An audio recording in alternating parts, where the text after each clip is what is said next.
এই কবরটি সাইয়েদনা ইমাম হুসাইন রাদিয়াল্লাহু তাআলা আনহুর কবর। বলা হয়ে থাকে ইমাম হুসাইন রাদিয়াল্লাহু তাআলা আনহু কারবালায় এসে এখানেই প্রথম অবস্থান করেছিলেন।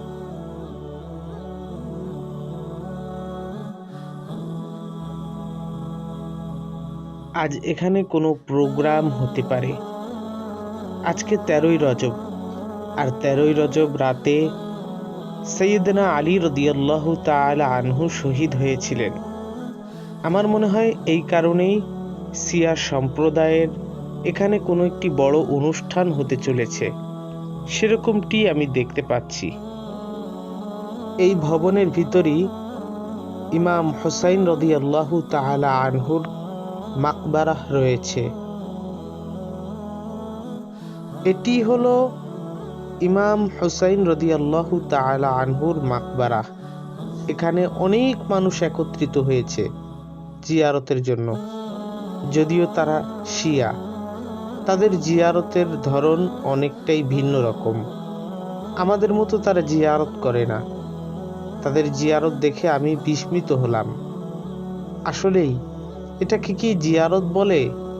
আল্লাহু আ'লাম, আল্লাহ তাআলাই ভালো জানেন।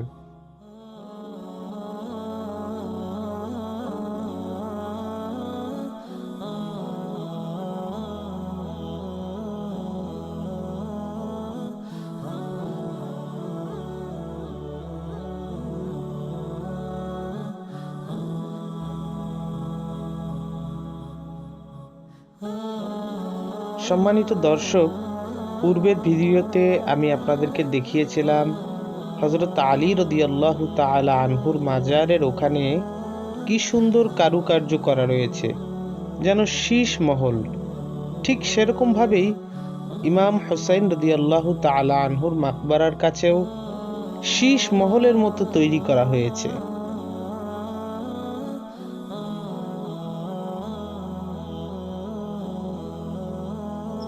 ইমাম হুসাইন রাদিয়াল্লাহু তাআলা আনহুর মাকবারার ঠিক বিপরীত পাশে আব্বাস রাদিয়াল্লাহু আনহুর মাকবারাহ রয়েছে।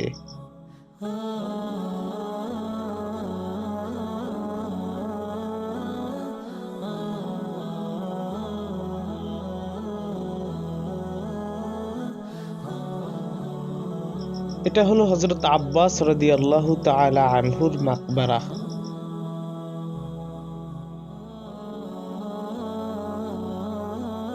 এখানের যে কারুকার্য রয়েছে, সে কারুকার্যগুলো সত্যি আমাকে মুগ্ধ করেছে।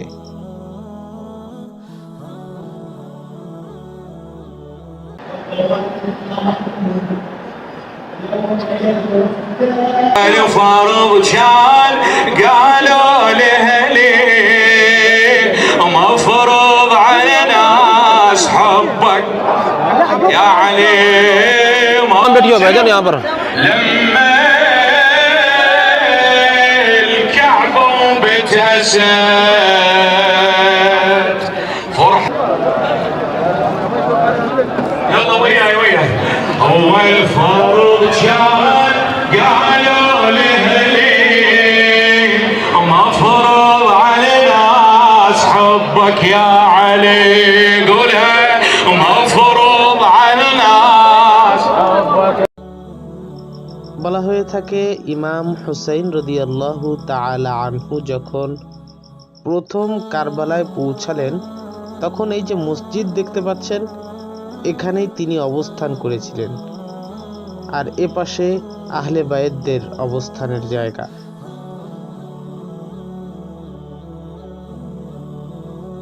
ইমাম হুসাইন রাদিয়াল্লাহু তাআলা আনহু যখন কারবালায় আসলেন, তখন তার সফর সঙ্গী যারা ছিল, তারা এক একজন এই সমস্ত স্থানেই বসবাস করেছিলেন।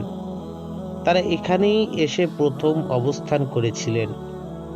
এজন্য তাদের অবস্থানের জায়গাকে চিহ্নিত রাখার জন্য ইরাকের সরকার এক একটি জায়গায় এক এক ধরনের চিহ্ন দিয়ে রেখেছে, এক এক ধরনের দরওয়াজা বানিয়ে রেখেছে।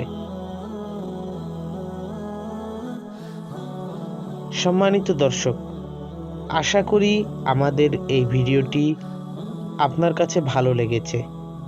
ভিডিওটি শেয়ার করে বন্ধুদের দেখার সুযোগ করে দিবেন।